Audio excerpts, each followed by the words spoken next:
I am, actually. You are going to be watching it. Who are you going to be? I'm going to leave that for you guys to help yourself. Who are you going to be supporting? Whatever I say, I'm going to either annoy my family or annoy my people that I work with, but I'm voting. Yeah, it's coming home. OK, well Even though I'm Scottish, and I can't believe I ever said that I on know, TV. amazing. Well done. Anyway, there you go. Salt beef sandwich, fried chicken. And yeah. So what will I be making for Vic at the end of the show? Go onto the website now and have your say. How you liking that, guys? I know. I need napkins for you poor people. I started with my knife and fork, but you know what, it's chicken. The first thing is They really don't want to talk, they're just eating. It's OK, so liking that, well, you're going to eat that now. Right, back to the thing. Time for a bit of escapism with Keith Floyd. He's away from the kitchen, enjoying much-needed R&R.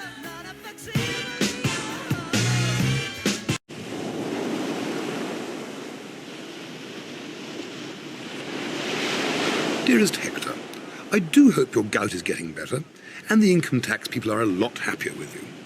By the way, there is an old saying here that would do you a power of good. Those who walk the shore looking for crabs and little things that peep out of the sand shall become like the heron, at peace with the world and all its wonders. How true. It does one good to sit around for a while, taking a break from aeroplanes and dashing around hot kitchens and markets. Gives one time to ponder the delights of Thai cuisine and try to sum up the flavours of this brilliant country.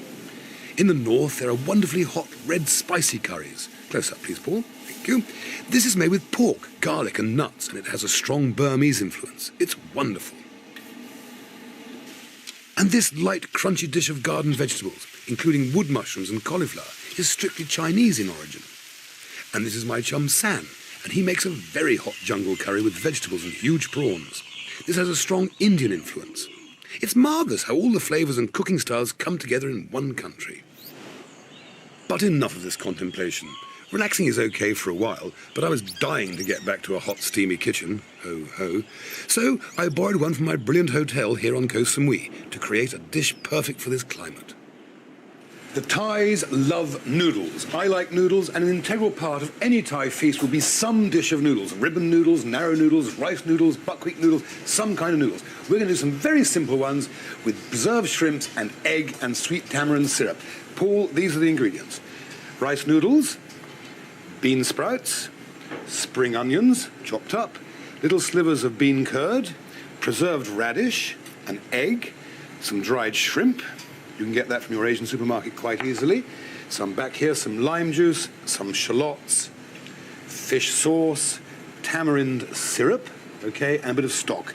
Very simple. Now, it is very simple for Thai people who've been making this since they were about 8 years old.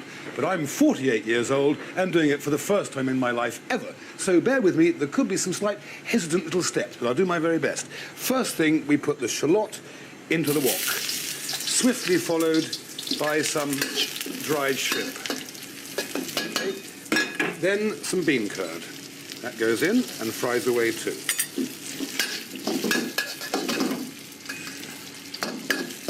Then a bit of the preserved radish. Fry that away. And next, quite nerve-wracking because there are about 8 million of Thailand's best cooks all lurking around the back there watching me doing this, thinking, who is this strange Englishman? What is he doing in our kitchen? Why can't he just stay in the restaurant and eat it like everybody else does? Egg goes in. Stir around quickly. Then we pop in some noodles. And because they're still a bit firm, a little bit of stock just to soften them. Also, we have to add, for flavouring, a bit of lime juice. Squeeze some lime in. Add some fish sauce. Now, the fish sauce gives the saltiness to Thai food. They don't use salt in a direct way, but just the salty flavour that this sauce imparts. But, of course, a dish of contradictions, it then has some sweet tamarind syrup into it. So it's a slightly sweet and sour kind of dish. Add some chopped shallots, rather spring onions, some bean sprouts. Stir it all around quite nicely. And Paul, if you'd be kind enough to buzz off backwards, we'll whack it onto the plate. Like so.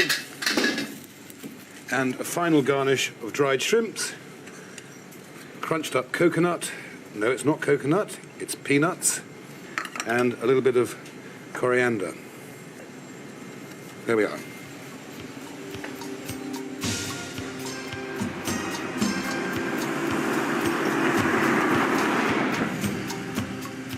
Not so long ago, the island of Koh Samui was minding its own business in the Gulf of Thailand. Then, in the early 70s, a couple of travel writers appeared. They were bored with Bali and fed up with Goa, but they loved this island and its people. And because of them, Koh Samui is changing, bit by bit, year by year. Fortunately, there's a very sensible law here. No one is allowed to build higher than the coconut palms. I hope for everyone's sake that it is carved in tablets of stone.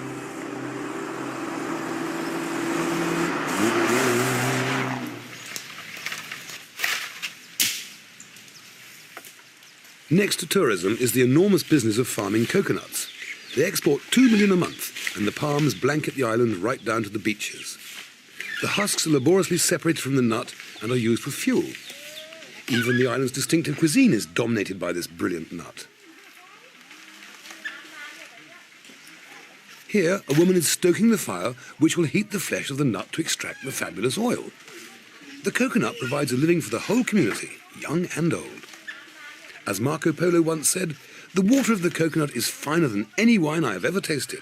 Mind you, he'd been on board a ship for about 6 months.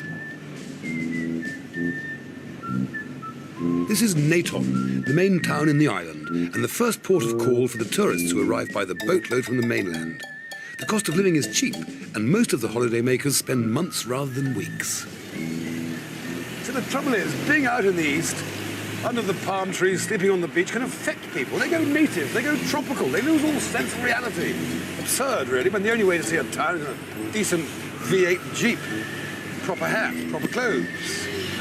British, after all.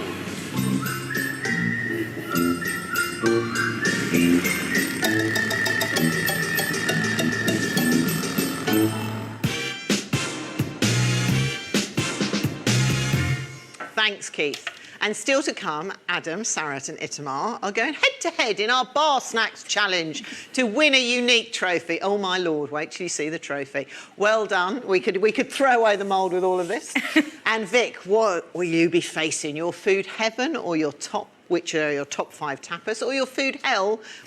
You know, it needs a little bit of attention, a little bit of care, and we have a little cheat for it, Okay. a little trick. We're going to cook it in the oven quite slow. And that